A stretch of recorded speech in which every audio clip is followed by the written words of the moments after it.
Alors bonjour à tous et à toutes. Nous allons attendre de quelques petites minutes que tout le monde se connecte, parce que je vois que vous êtes nombreux ce matin.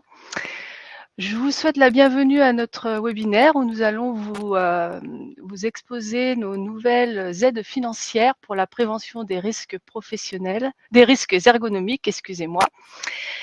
Je suis Laurence, je travaille à la direction des risques professionnels de la CARSAT et je serai modératrice durant ce webinaire, accompagnée d'Oriane, ma collègue, qui est en back-office.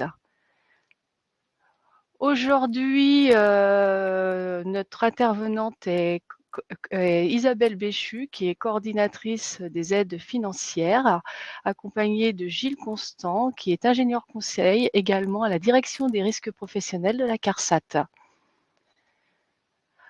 Avant de débuter cette présentation, j'ai quelques petites consignes à vous donner. Si vous avez des questions à nous poser durant la présentation, posez-les bien dans la rubrique questions qui se situe en bas de votre écran. Si vous souhaitez échanger ou discuter entre vous, vous avez l'onglet chat. Surtout, ne mettez aucune coordonnée personnelle, ni mail, ni numéro de téléphone, sinon nous serons obligés de les enlever. Donc pour toutes les questions, c'est bien l'onglet questions. Ainsi, on pourra y répondre en fin de webinaire.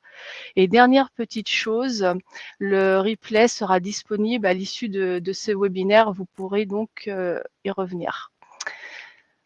Je vous retrouve à la fin de la présentation pour la partie des questions-réponses et je vous laisse en compagnie de Gilles. Bonjour à toutes et à tous. Déjà, la première chose, un petit mot sur la CARSAT. Qui sommes-nous? La Caisse d'assurance retraite et de santé au travail. On représente sous 4 activités la partie retraite et carrière, donc ça va être le calcul et le paiement ou la liquidation des retraites. Donc ça, c'est le gros du personnel. C'est pour ça aussi qu'on est connu essentiellement. De l'action sociale envers les seniors et la population retraitée. Un service social plutôt tourné vers les salariés et surtout la prévention de la désinsertion professionnelle. Donc un gros travail de leur part sur la prévention de la désinsertion professionnelle. Et dans la continuité, peut-être le plus beau service, la prévention des risques professionnels. Donc l'assureur des risques professionnels auprès du régime général et des travailleurs indépendants. Donc nous travaillons pour donner les moyens aux entreprises de gérer la prévention des risques professionnels et on travaille pour rendre l'entreprise autonome dans cette gestion, dans cette prévention des risques professionnels.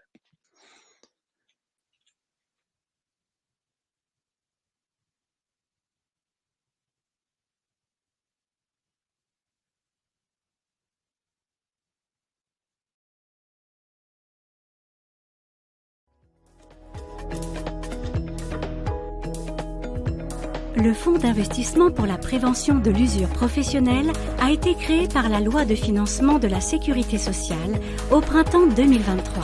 Son objectif, préserver la santé au travail et prévenir les risques ergonomiques, c'est-à-dire les manutentions manuelles, les postures pénibles, les vibrations mécaniques.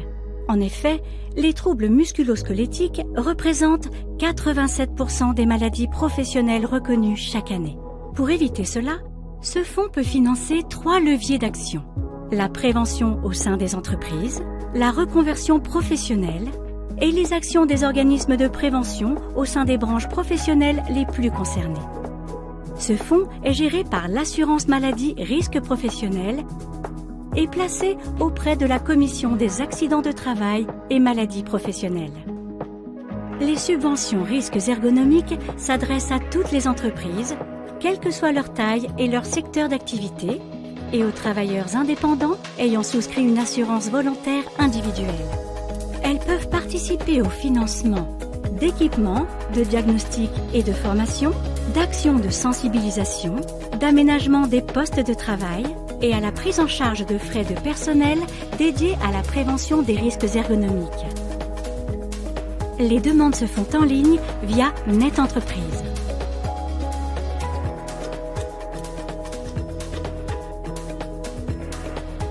Retrouvez toutes les informations sur amélie.fr.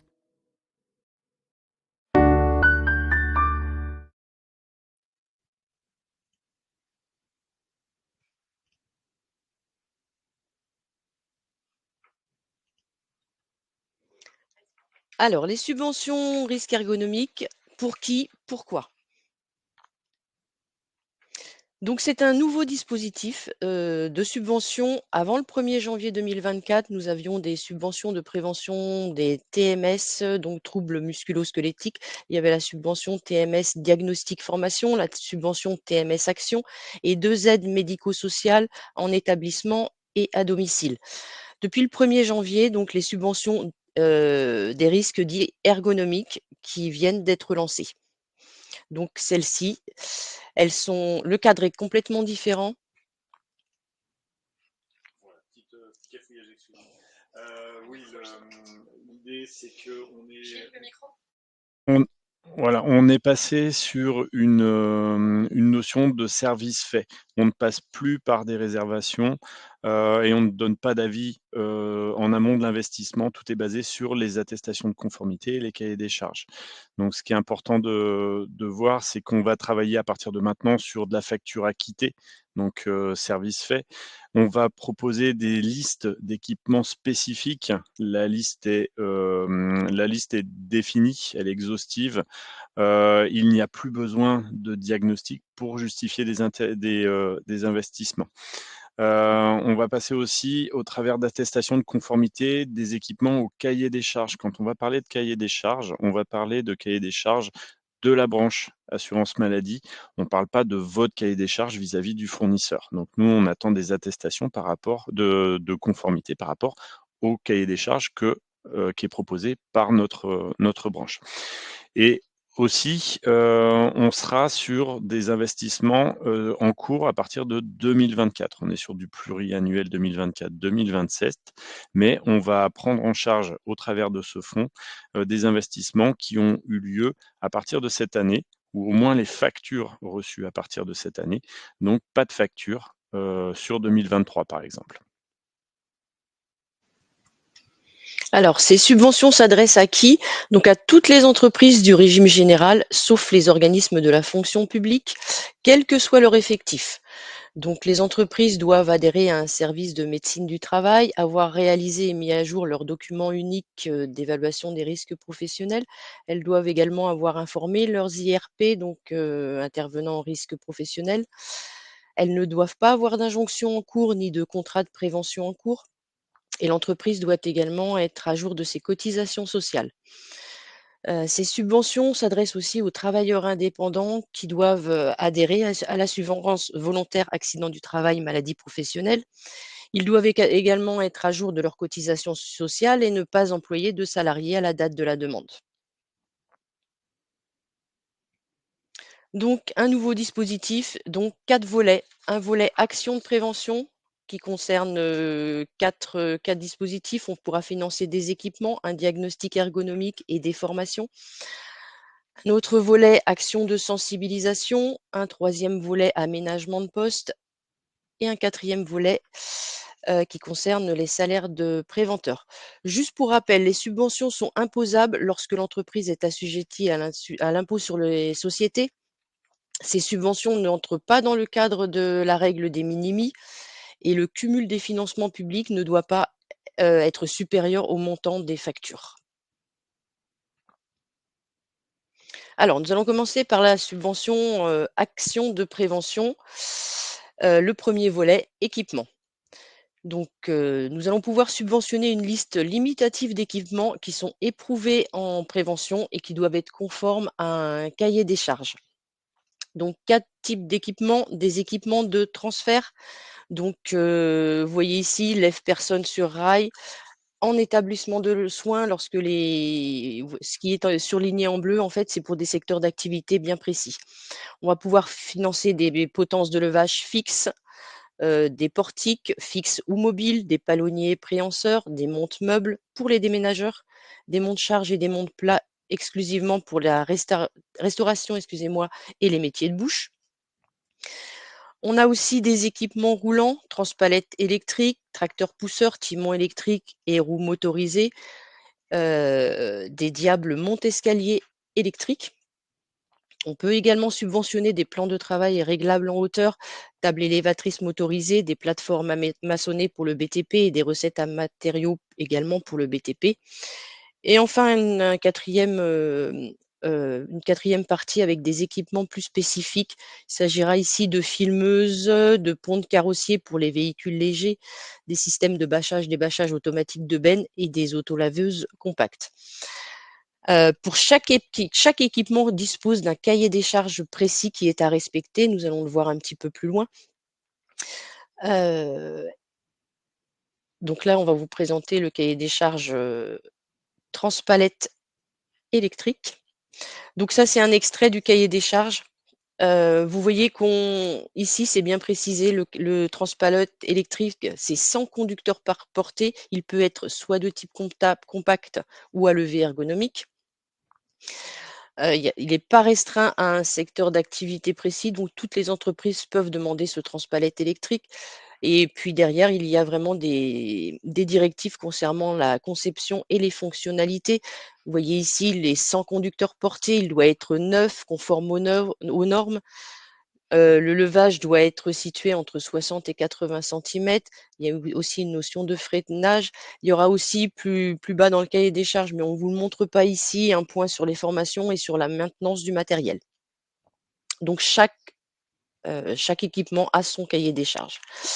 Pour les équipements, les pièces à fournir, donc il s'agira de fournir toutes les entreprises devront fournir un relevé d'identité bancaire, une attestation URSSAF qui est à télécharger donc sur le site de l'URSSAF, une facture acquittée, on verra un petit peu plus loin, qui doit porter des mentions spécifiques, et une attestation fournisseur. Donc cette attestation est bien à remplir par le fournisseur.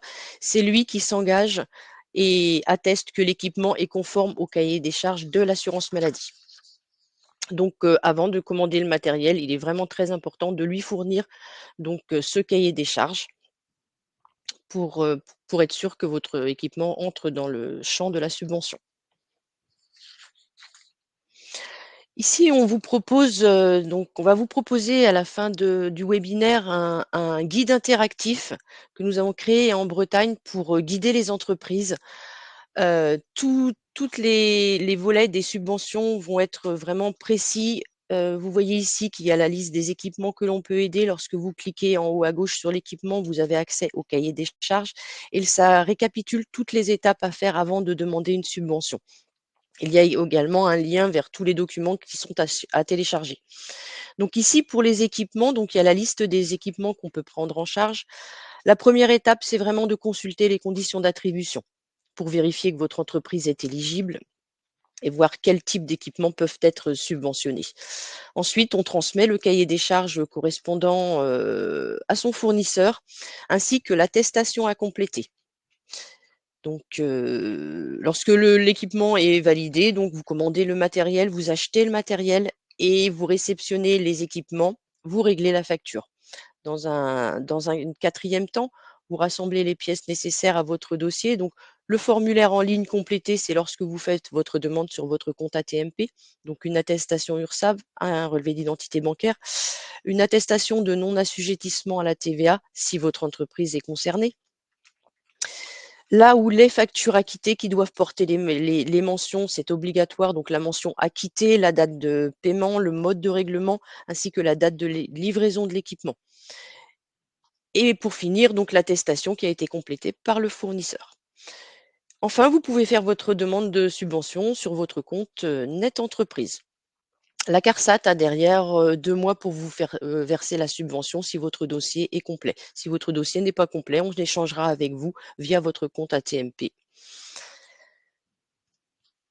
Alors, Isabelle, quelques petites questions.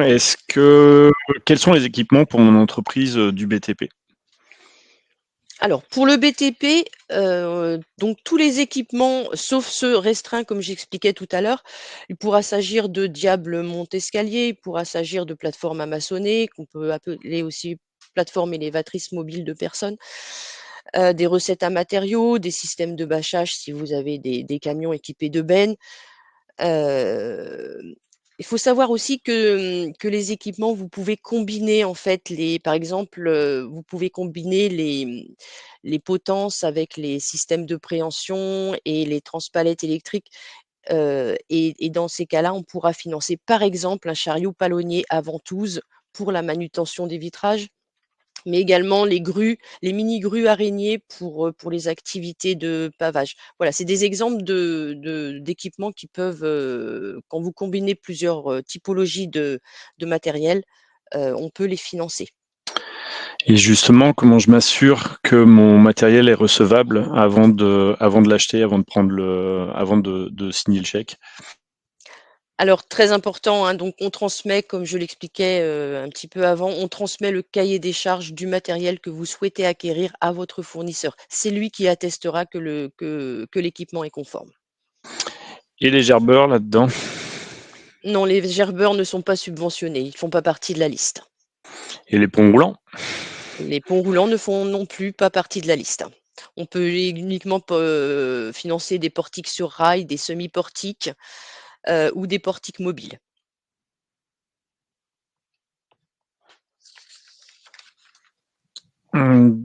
Ça, c'était le premier volet, donc un volet équipement.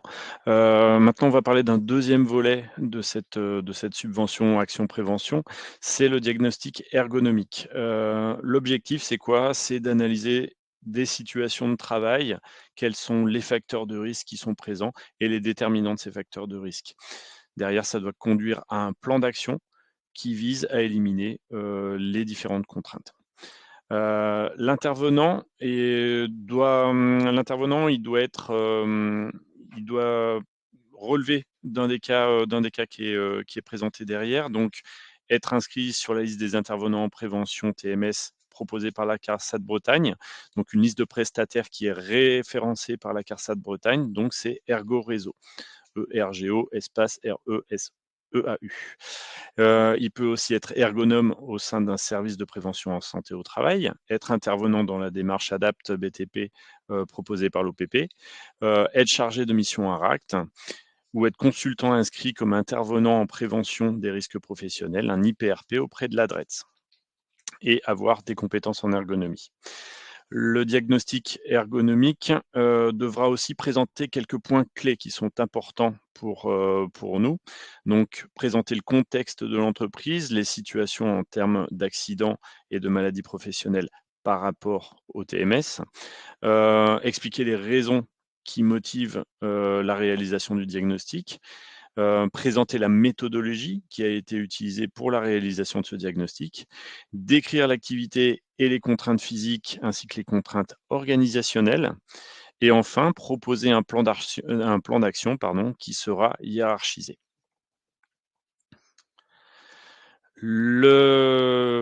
Pour pouvoir prétendre à cette subvention, donc outre le RIB, l'attestation URSSAF et la facture acquittée qu'on va retrouver un petit peu tout le temps, il y a une attestation du prestataire qui sera accompagnée donc et qui sera à remplir par ce prestataire et qui devra stipuler dans quelle situation il se trouve. Donc c'est par rapport aux différents cas.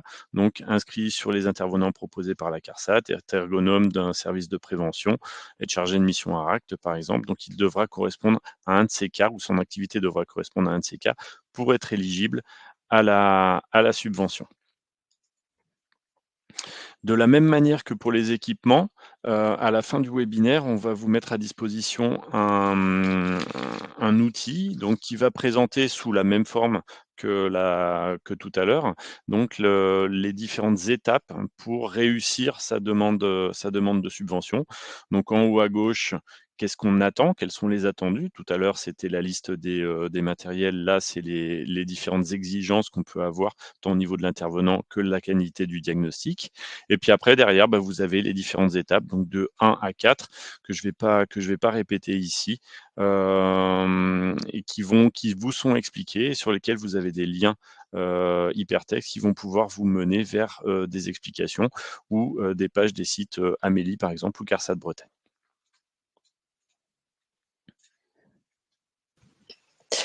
Alors Gilles, moi je suis représentant d'une entreprise et j'ai réalisé un diagnostic ergonomique en 2023 dans mon entreprise. Est-ce que je peux demander la subvention en 2024? Alors, malheureusement non, cette subvention a une date d'effet au 1er janvier 2024, donc la facture, elle doit dater de 2024. Alors par principe, non, sauf si votre facture a été datée sur 2024. Et ce diagnostic ergonomique, est-ce qu'il est toujours obligatoire pour la subvention équipement de ce volet? Non, Isabelle l'a précisé tout à l'heure, on est décorrélé, entre, le diagnostic et la liste des équipements. La liste des équipements est fixe. Elle évoluera, pardon, vraisemblablement au cours de l'année, mais, il n'y a pas de lien direct entre, le résultat du diagnostic, ergonomique et la demande de subvention côté équipement. Alors Gilles, j'ai encore une dernière question. Donc j'ai réalisé un diagnostic ergonomique en 2023 dans mon entreprise. Est-ce que je peux demander une subvention pour financer les équipements qui étaient prescrits dans ce diagnostic?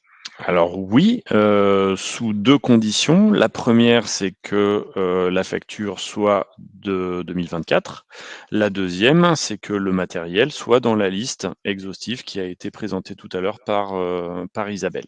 Voilà, si on a ces 2 conditions, on devrait quand même pouvoir demander la subvention. La subvention, on a vu une partie diagnostic. Là, je vais vous présenter, donc toujours sur la formation, sur la subvention action de prévention, je vous présente la partie formation. L'idée, c'est d'aider au financement de formations qui sont déployées par le réseau, assurance maladie risque professionnel, des formations qui sont animées par des organismes de formation qui sont habilités par l'Institut national de recherche et de sécurité, l'INRS. L'objectif, je vous le disais tout à l'heure, on vise à l'autonomie des entreprises. Donc ça va permettre à l'entreprise en fait d'acquérir cette compétence en interne, pour mettre en œuvre les projets sur les risques ergonomiques. On va retrouver des formations, connues, classiques aujourd'hui sur, par exemple, les personnes ressources et les chargés de prévention des TMS. On va retrouver des formations pour les dirigeants, donc de plusieurs ordres, hein, donc soit, sectorielles dans les structures d'aide et soins à domicile, soit en établissement, du secteur médico-social, mais aussi sur du transport routier et logistique. Donc ça, c'est pour la partie dirigeant.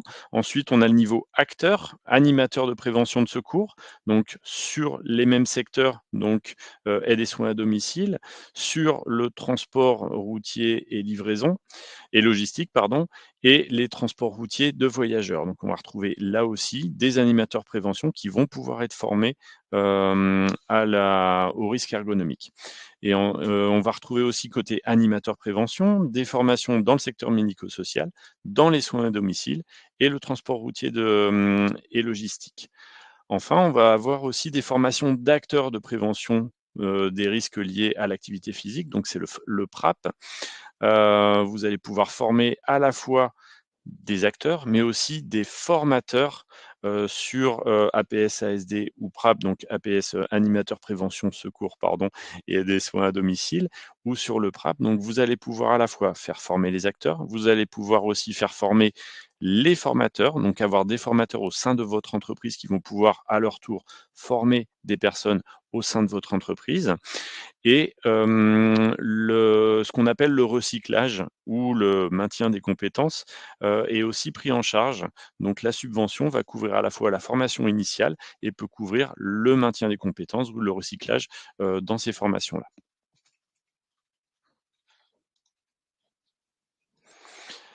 Les attestations, quels sont les documents qui sont à fournir pour la demande de subvention?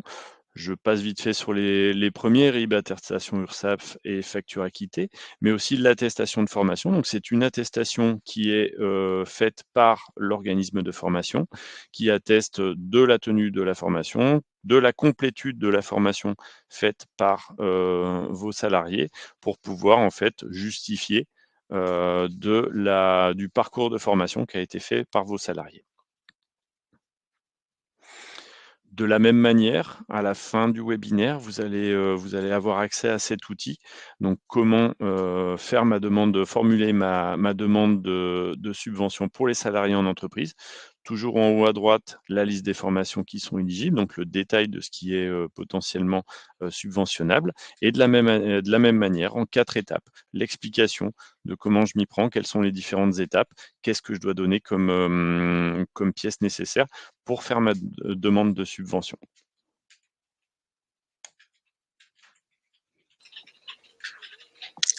Alors Gilles, je reviens avec mes questions. Donc ma formation, moi, a démarré en 2023 et se terminera en 2024. Est-ce que mon dossier est recevable? Donc, le dossier sera recevable, hein, car la facture arrivera sur 2024 et l'attestation de formation sera faite sur, 2024 par l'organisme de formation. Très bien. Et si ma formation démarre cette année, donc en 2024, et qu'elle se termine en 2025?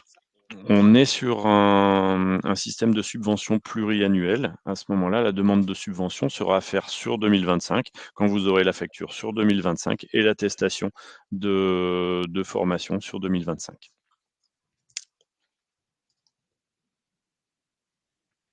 Alors maintenant, on va passer au deuxième volet de ces subventions, donc la subvention action de sensibilisation. Donc il s'agit dans cette subvention de participer au financement d'actions de sensibilisation et de communication exclusivement sur les risques ergonomiques à destination des salariés de l'entreprise. Donc là, on pourra subventionner tout type d'infographie papier ou web, des affiches, de la documentation, des modes opératoires, des sites internet donc à destination des salariés. On va aussi pouvoir participer, à vos actions donc événementielles internes de sensibilisation de vos salariés sur les risques ergonomiques. Donc il pourra s'agir d'organisation d'ateliers, de forums, de réunions. La subvention va pouvoir, participer aux frais de logistique, location de salle, et cetera. Animation par un prestataire, les frais de préparation et s'il y a besoin d'un bilan externe, réalisé par un prestataire. Les documents à fournir pour cette subvention, donc en plus du RIB, attestation URSSAF et de la facture acquittée, une attestation à compléter par votre entreprise, donc qui sera à joindre, à la demande où vous préciserez le format utilisé pour cette action de sensibilisation. Donc de nouveau ce visuel global, hein, qui présente cette subvention avec tous les liens pour télécharger les documents et accéder aux pages, qui décrivent, cette action.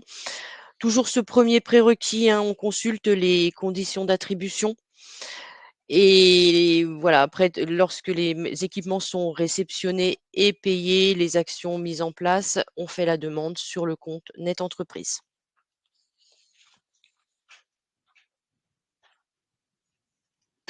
Alors Isabelle, je reviens avec mes questions, ça c'est mon tour maintenant.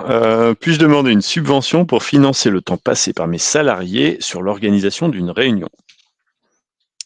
Non, seules les prestations externes, donc réalisées par intervenants externes à l'entreprise, peuvent être subventionnées. OK, j'organise un séminaire sur le risque routier. Est-ce que je peux être éligible? Eh bien non plus, on financera uniquement les actions de sensibilisation sur les risques ergonomiques, donc troubles musculo-squelettiques. OK. Alors maintenant, je fais appel à un intervenant pour créer un site internet. Est-ce que je peux demander une subvention? Ah bah alors là, ça dépend. En fait, si le site est dédié aux salariés de votre entreprise et s'il contient vraiment des actions sur la prévention des risques ergonomiques, oui. S'il n'y a pas de notion de prévention des risques ergonomiques, non. Merci Isabelle.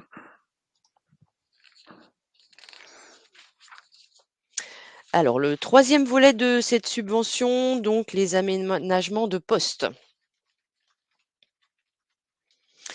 Donc ici, on va pouvoir financer des mesures individuelles d'aménagement, d'adaptation ou de transformation du poste de travail d'un salarié.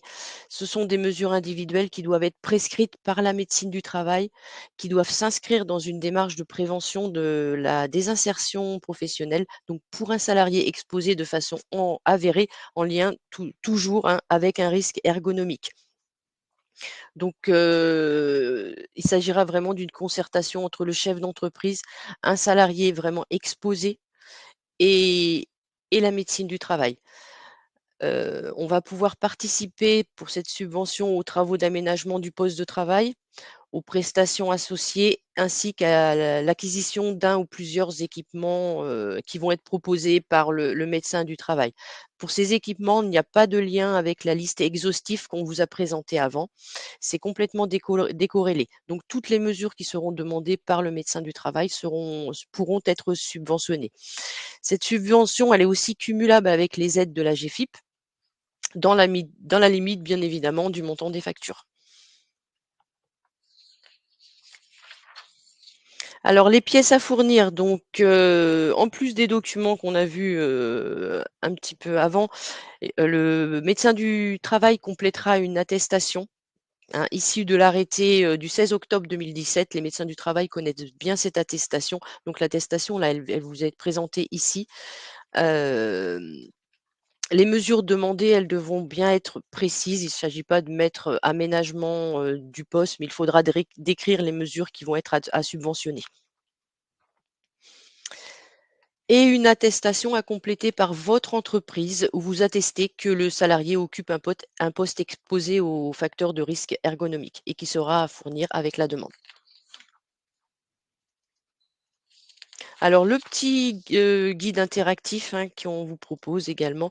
Donc là, le prérequis, c'est toujours de consulter les conditions d'attribution, mais là, ça va être, ensuite à l'étape 2, organisation d'une concertation entre les 3 acteurs que j'ai cités, hein, le médecin du travail, le chef d'entreprise et le salarié exposé. Ensuite, on mettra en place les mesures, on paiera les factures et après avoir assemblé les pièces, vous pourrez faire la demande de subvention. Alors Isabelle, j'ai un diagnostic ergonomique qui est rédigé par un médecin du travail. Est-ce que je peux demander une subvention? Alors, le diagnostic ergonomique, non, n'est pas recevable, au titre des documents demandés. C'est vraiment l'attestation qu'on vient de vous présenter. Hem, voilà. Voilà. On va subventionner en fait la mise en place et le plan d'action, qui découle. J'ai un médecin qui préconise des équipements pour chacune des personnes d'une ligne de production, par exemple des sièges ergonomiques pour tous les opérateurs. Puis-je demander une subvention? Alors là, on va pouvoir financer, nous, uniquement les équipements pour le salarié, exposé. Seul son poste, pourra faire l'objet d'une subvention. Merci Isabelle. Alors je vous propose de voir la quatrième subvention, donc la partie salaire, salaire préventeur. On parle de quoi? On parle du financement, pardon, des frais de personnel d'une personne qui est chargée de la mise en place d'actions de prévention et de sensibilisation des risques ergonomiques. Par exemple, on parle d'un responsable QHSE, on parle d'un HSE, on parle de personnes qui vont encadrer et animer en fait, la prévention des risques, ergonomiques dans votre entreprise. Les pièces justificatives, ça sera un contrat de travail en cours, ça peut être un CDD ou un CDI. Les missions de prévention et de sensibilisation des risques ergonomiques, donc un engagement de l'entreprise, sur le fait que toute ou partie de ces missions soit, orientée vers la prévention et la sensibilisation de ces risques et que ça soit bien à destination, encore une fois, des salariés de l'entreprise. On n'est pas sur du marchand, on est vraiment sur, des gens qui travaillent en interne pour les salariés de l'entreprise. Ce qui sera à fournir, comme pièce, donc RIB, attestation URSSAF. Là, on n'a pas de facture, mais on aura un contrat de travail qui sera à nous faire, parvenir et une attestation de votre entreprise qui attestera que le salarié occupe des missions qui sont dédiées à la prévention des risques ergonomiques et qu'il est présent dans l'entreprise, sur l'année en cours. Donc on parle de l'année 2024. De la même manière que pour l'ensemble des subventions qui sont proposées, vous aurez un outil qui vous permet de reclarifier la démarche sur la demande de subvention forfaitaire pour le salaire préventeur. Donc, avec la présentation des différentes étapes, On n'insistera jamais assez sur l'étape 1 qui est de consulter les conditions d'attribution. Là-dessus, il faut bien les lire, il faut bien les comprendre pour savoir si vous êtes éligible ou pas. Ensuite, étape 2, rassembler les différentes pièces. Donc elles varient d'une subvention à l'autre, mais là, elles sont décrites et vous avez des liens vers, les différentes pièces si vous avez à les télécharger, typiquement l'attestation. Ensuite, vous faites la demande sur le compte AT-MP, via, Net Entreprise. Là-dessus, il y a une petite subtilité dont on parlera tout à l'heure, c'est de bien préciser la taille de l'entreprise. Voilà. Et après, la CARSAT gérera la suite la suite à donner à la subvention. Voilà, toujours cet outil qui est mis à disposition et toujours bien penser à lire les conditions d'attribution au tout début pour savoir si on est éligible ou pas.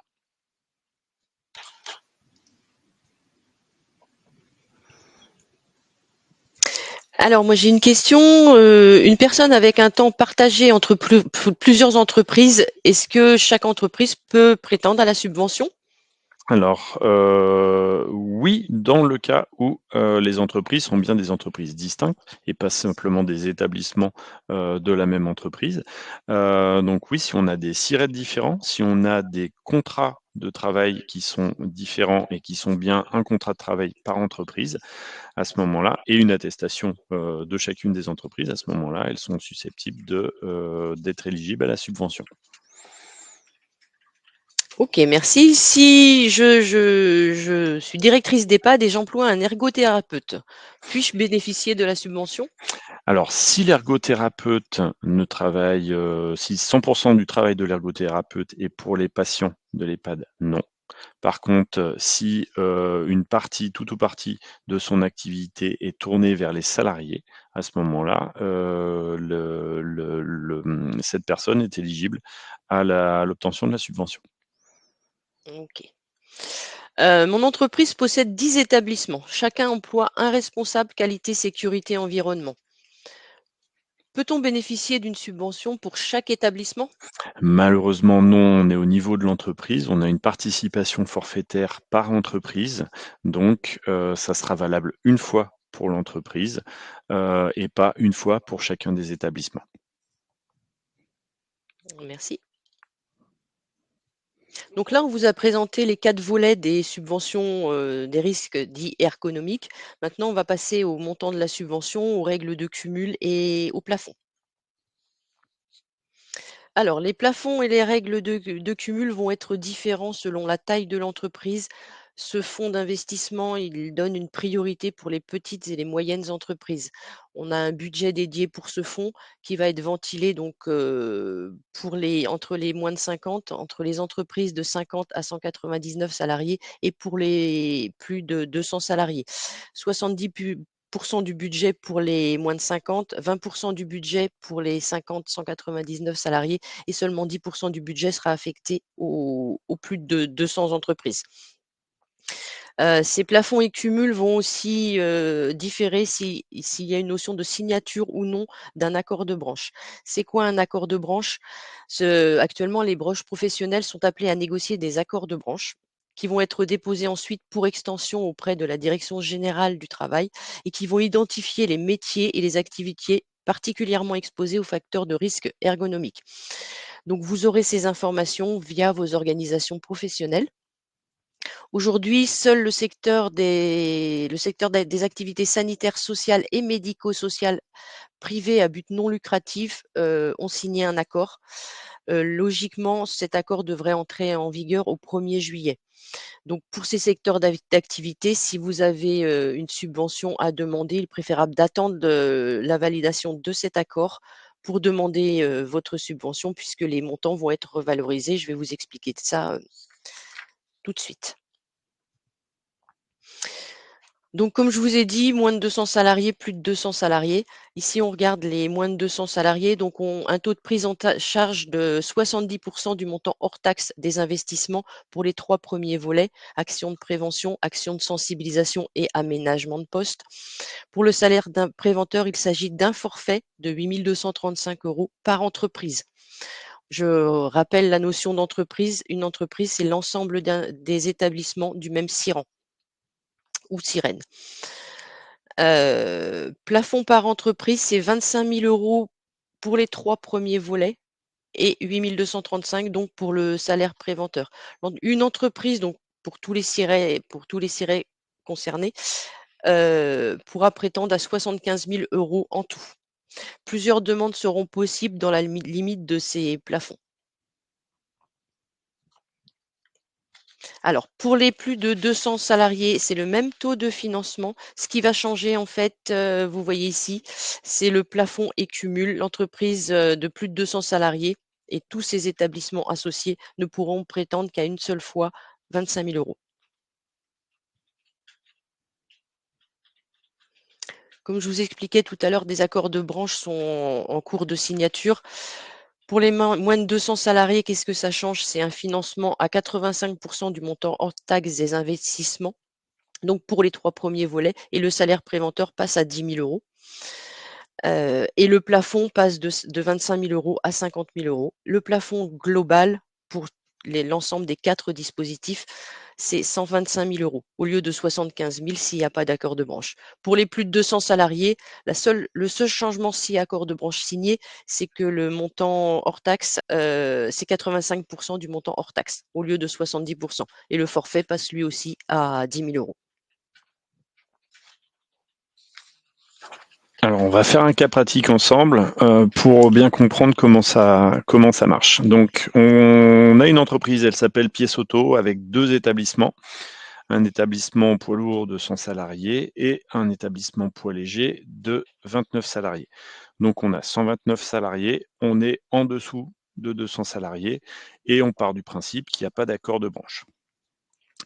Donc, j'ai moins de 200 salariés, j'ai une limite de 25 000 € par type de subvention et j'ai un cumul possible de 75 000 €.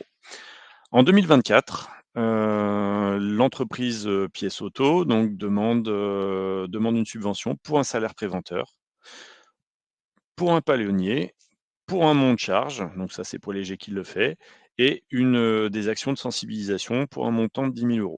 Isabelle, qu'est-ce qui se passe? Alors, qu'est-ce qui se passe? Vous avez un petit graphique Qu'est-ce qui se passe? Vous avez un petit graphique en haut à droite qui montre la consommation du budget. Donc, une ligne par dispositif. Donc, première ligne, c'est les actions de prévention. Deuxième ligne, des actions de sensibilisation. Troisième ligne, les aménagements de poste. La quatrième ligne, les salaires. Donc, on voit ici que pour les actions de prévention, l'entreprise a déjà consommé 100% de son budget. Pour les salaires préventeurs également. Et une petite partie pour les actions de sensibilisation. Concernant le budget global pour une entreprise, l'entreprise a consommé 44%. Mais c'est pas fini, on vous parle de pluriannuel. Alors en 2025, l'entreprise demande un salaire préventeur et lance des actions de sensibilisation à hauteur de 10 000 €. Qu'est-ce qui lui est répondu? Alors malheureusement, le salaire préventeur va être refusé car il a été déjà utilisé par l'établissement poids lourd. Par contre, l'action de sensibilisation peut être prise en ta charge, donc 10 000 € et on voit sur le petit graphique en haut que bah, voilà, on a consommé 40% du budget dédié à la subvention action de sensibilisation. Et là, le cumul des financements, on arrive à 70% du budget pour cette entreprise.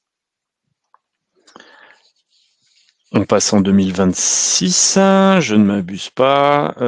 Qu'est-ce qu'on fait? Un aménagement de poste à hauteur de 10 000 € qui est demandé et une table élévatrice. Alors, l'aménagement de poste va pouvoir être pris en charge. Il n'y a pas encore eu de demande donc sur ce sujet. Donc, on va pouvoir participer à hauteur de 10 000 €. La table élévatrice, par contre, va être refusée car le plafond de la subvention action de prévention est atteint. On est maintenant à fin 2026 à 91% du budget. 4e année, 2027, on demande, l'entreprise demande un aménagement de poste. Alors là, pour l'aménagement de poste, l'entreprise aurait pu prétendre à 15 000 € de subvention. Par contre, ce montant va être plafonné à 11 765 € pour respecter le plafond global de 75 000 € pour cette entreprise. Et on voit en haut qu'en fait, on a consommé la totalité du budget, donc toujours pour l'action de prévention et les salaires. On n'a pas consommé tout le budget pour les actions de sensibilisation ni aménagement de poste. Par contre, on a atteint le budget global. Donc là, on était dans le cas d'une entreprise de moins de 200 salariés. Pour voir l'impact et ce qui aurait pu être fait sur une entreprise de plus de 200 salariés. Donc, on a un petit peu modifié la taille des entreprises. Donc là-dessus, Isabelle, est-ce que tu peux expliquer pourquoi il y a autant de refus? Donc plutôt grande entreprise, donc plus de 200 salariés. En fait, le plafond total de subvention, c'est 25 000 €. Ce qui veut dire que l'entreprise a déjà bénéficié d'un salaire préventeur au départ, donc 8 235, donc elle a atteint le plafond salaire préventeur. Elle a acheté ensuite un palonnier et un monte-charge. Donc le palonnier peut être pris en charge, par contre le monte-charge va être plafonné à 1 765 pour respecter le plafond de 25 000 € pour cette entreprise de plus de 200 salariés. Merci. Alors concrètement, comment ça se passe? Pour demander une subvention, on se connecte sur son compte ATMP. Donc via Net Entreprise, donc on clique sur compte ATMP. Ensuite, dans l'onglet Mes services, demander une subvention.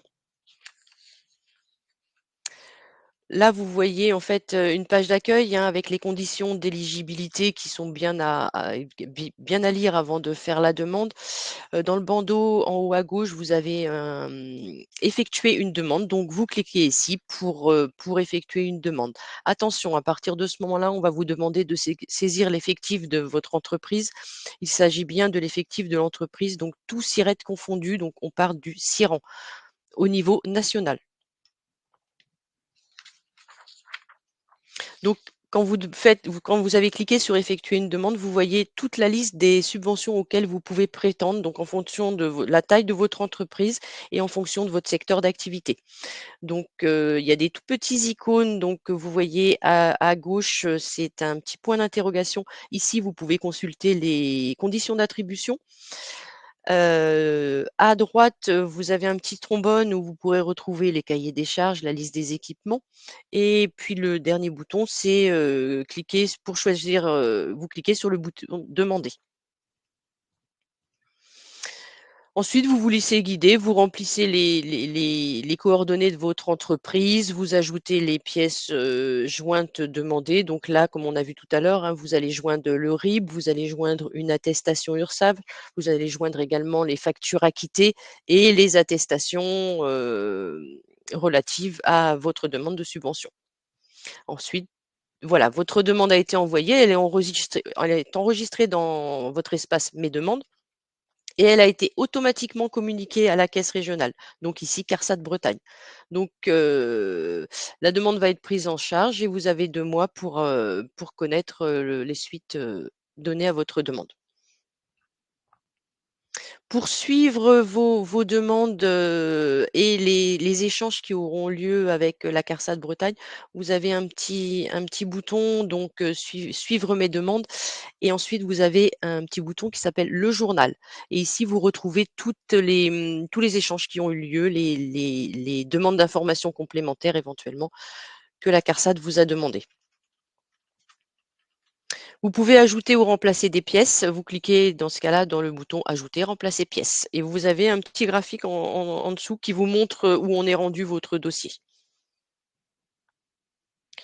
Voilà, si vous avez une question sur votre, dossier, donc vous utilisez le petit formulaire de contact, on vous invite à contacter le 36 79, mais moi je vous invite plutôt à renseigner le formulaire. Vous décrivez votre question, vous indiquez bien votre numéro de téléphone et nous on vous rappelle on aura connaissance de votre dossier, on pourra vous répondre. Alors, le dispositif est lancé depuis un petit peu plus de 2 mois, donc on a reçu beaucoup de demandes. Malheureusement, beaucoup de demandes ont été refusées. Je vous explique un petit peu ici les motifs de refus.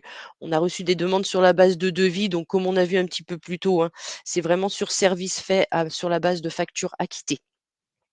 On a reçu des demandes pour des équipements également qui ne font pas partie de la liste, donc malheureusement, seuls les équipements listés peuvent être subventionnés. On a reçu beaucoup de factures antérieures à 2024, donc là aussi, ça a été un refus. On a reçu dans les aménagements de poste des diagnostics de services de santé au travail.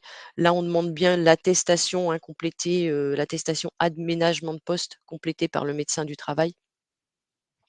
On est aussi parfois obligé de faire des refus parce que quand l'entreprise saisit l'effectif, elle saisit l'effectif de l'établissement. Or là, il faut bien compléter l'effectif national de l'entreprise, l'effectif qui est indiqué sur l'attestation URSSAF. On a en cours des dossiers qui sont recevables mais incomplets. On a des factures qui n'ont pas les mentions obligatoires. Donc je rappelle ici les mentions qui doivent figurer sur les factures. Donc la notion acquitté, le mode de paiement, la date de livraison ou de la prestation.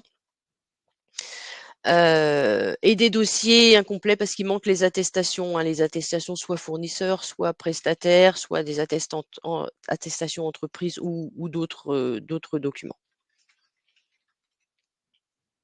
Alors, des outils pour vous guider. Donc, c'est un dispositif nouveau pour vous, nouveau pour nous. On a créé au niveau régional des dispositifs pour vous guider. Le premier onglet, c'est le site Amélie Entreprise. Donc, vous avez des pages dédiées, des pages rédigées par le national qui expliquent ces subventions-là. Et nous, on a créé donc sur notre site internet, vous avez à votre disposition des jauges budgétaires en fonction des dispositifs de subvention. Donc chaque dispositif a sa jauge et vous pouvez voir ici, c'est dans le vert, c'est-à-dire qu'il y a beaucoup de budget disponible. On a aussi créé le guide interactif qu'on vous a montré au fil du webinaire. Donc process étape par étape avec tous les documents à télécharger. On met aussi en place, qui est disponible sur notre site internet, un simulateur d'éligibilité. Donc, vous pourrez vérifier si votre dossier est complet ou s'il manque des pièces et si vous êtes éligible. On voulait aussi vous parler des autres dispositifs qui restent actifs pour les entreprises de moins de 50 salariés, donc des subventions. 7 dispositifs qui sont des dispositifs nationaux, donc le RPS, donc prévenir les risques psychosociaux par un accompagnement et une mise en œuvre des actions par un consultant. La subvention Top BTP, par exemple des échafaudages, des bungalows de chantier, des protections de trémies ou des blindages. On a 5 dispositifs de prévention des risques chimiques, donc fumée diesel, équipement, menuiserie, soudage et amiante, donc financement de dispositifs de captage de polluants, d'équipements de protection. Et en juin, une évolution de certaines de ces subventions risques chimiques et des nouvelles subventions qui vont arriver au mois de septembre. Enfin, on a des subventions régionales, 2 subventions, donc la Locaux Plus Sûr, pour améliorer les conditions de travail en adaptant les locaux de travail. Là-dessus, on va retrouver des protections collectives contre les chutes de hauteur, la circulation extérieure et la séparation des flux, l'éclairage naturel et les traitements acoustiques. Et enfin, une subvention pour prévenir le risque d'exposition au radon, donc un gaz radioactif d'origine naturelle, donc dans les locaux de travail, pour évaluer cette présence et engager les différents travaux.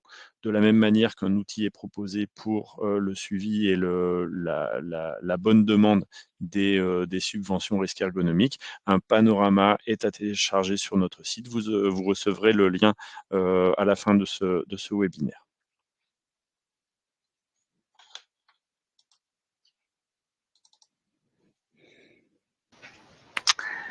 Alors, merci Isabelle, merci Gilles pour toutes ces explications. Je reviens vers vous. Nous allons vous mettre un petit sondage. Je vous remercie de bien vouloir y répondre avant de passer aux questions qui ont été nombreuses durant la présentation. Donc, envisagez-vous de faire une demande de subvention? Plutôt oui, plutôt non, je ne sais pas. Alors, nous allons pouvoir passer aux questions. Alors, on ne va pas pouvoir y répondre. Vous avez été nombreux à poser des questions. Beaucoup de questions sur les équipements. Ce que je vous propose, c'est que nous y répondions à la fin de la présentation et vous aurez les réponses dans le replay. hein, parce qu'elles ont été trop nombreuses. Alors néanmoins, je vais quand même revenir sur quelques questions. Beaucoup de questions également sur les budgets que nous avons. Donc, je vais en poser une. Dans la mesure où les subventions sont sous réserve de disponibilité budgétaire, nous n'avons donc aucune garantie de la prise en charge. Non, mais Si vous... on est sur une subvention qui est pluriannuelle, d'un montant qui est assez conséquent. Donc là-dessus, je dirais c'est quelque chose qui doit se voir sur le long terme, comme la prévention des risques ergonomiques. Aujourd'hui, il n'y a pas d'alerte sur le montant, et moi je pense qu'on est quand même assez rassuré sur le fait que ça soit quelque chose qui puisse perdurer jusqu'en 2027, si je ne m'abuse. Et pour préciser, on a un budget actuellement de 7 millions d'euros donc pour 2024. Merci. Alors, une autre question d'Anne-Claire. S'il ne reste que 5 000 euros pour le poste matériel, mais que notre demande est de 10 000 euros, c'est automatiquement refusé ou peut-on tout de même avoir les 5 000 euros? Non, vous aurez le reliquat, donc les 5 000 euros. S'il reste 5 000 euros, on vous versera 5 000 euros. Et toujours une question sur le budget. Si nous atteignons notre budget la première année, peut-on refaire une demande l'année suivante? Ou est-ce lissé? Dans le budget, en fait, si on atteint la limite de cumul sur soit une des subventions, soit sur le cumul global, c'est pas remis à zéro, on va dire, sur l'année suivante. Ça sera remis à zéro à fin 2027. Donc, on parle bien d'un cumul potentiel de 75 000 euros sur les 4 ans 2024 à 2027. Merci Gilles. Alors, il y a eu également pas mal de questions sur les salaires des préventeurs.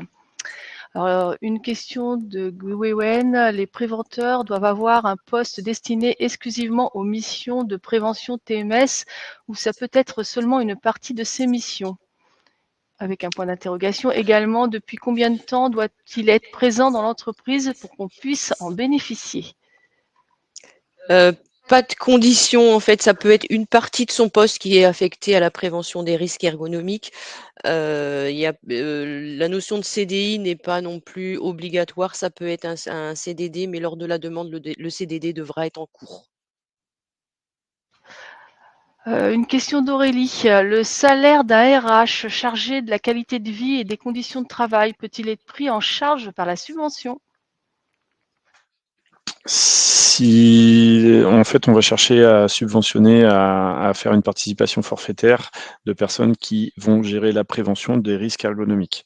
Donc, la personne doit être active dans la prévention des risques ergonomiques, et on va viser ce type de risque-là.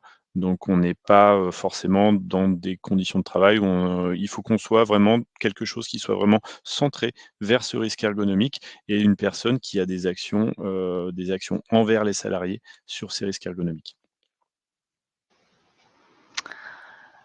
Autre question de Tiffaine. Est-ce qu'un alternant ergonome est subventionnable? Oui, à partir du moment où il est dans l'entreprise et qu'il a bien des missions de prévention auprès des salariés sur les risques ergonomiques. Une autre question. Le préventeur peut-il être un salarié en poste à qui on offre une nouvelle fonction type HSE? C'est possible. Nous, il va nous falloir quand même le contrat de travail et l'attestation de l'entreprise comme quoi cette personne-là a des actions, en prévention des risques ergonomiques. Alors là, on va changer de sujet. Peut-on bénéficier de la subvention prévention si nous faisons un contrat de prévention et quelle est la différence? Si vous avez un contrat de prévention en cours, non, vous ne pouvez pas prétendre à la subvention. Il faut que le contrat soit clos depuis minimum 2 ans. Quelle est la différence? Le contrat de prévention, on va regarder un aspect global des conditions de travail des salariés. Le bâtiment, les outils, Voilà, donc c'est vraiment un aspect global, tandis que les subventions, c'est vraiment pour, financer un équipement, spécifique et en une fois. Le contrat de prévention, lui, va durer sur une durée minimum de 2 années. Merci Isabelle. Donc nous allons conclure avec les questions. Je vous rappelle que vous aurez accès au replay dès la fin de notre webinaire. Vous pourrez également télécharger le support de présentation qui vous a été présenté tout au long du webinaire à partir de l'onglet Aptes qui est matérialisé par 3 petits points en bas de votre écran et vous faites télécharger une application. Et nous mettons également un petit sondage, un petit questionnaire de satisfaction pour savoir comment vous avez perçu notre présentation du jour. C'est très important que vous y répondiez, qu'on puisse avoir votre retour. Je vous remercie pour votre attention et je vous souhaite une très belle journée.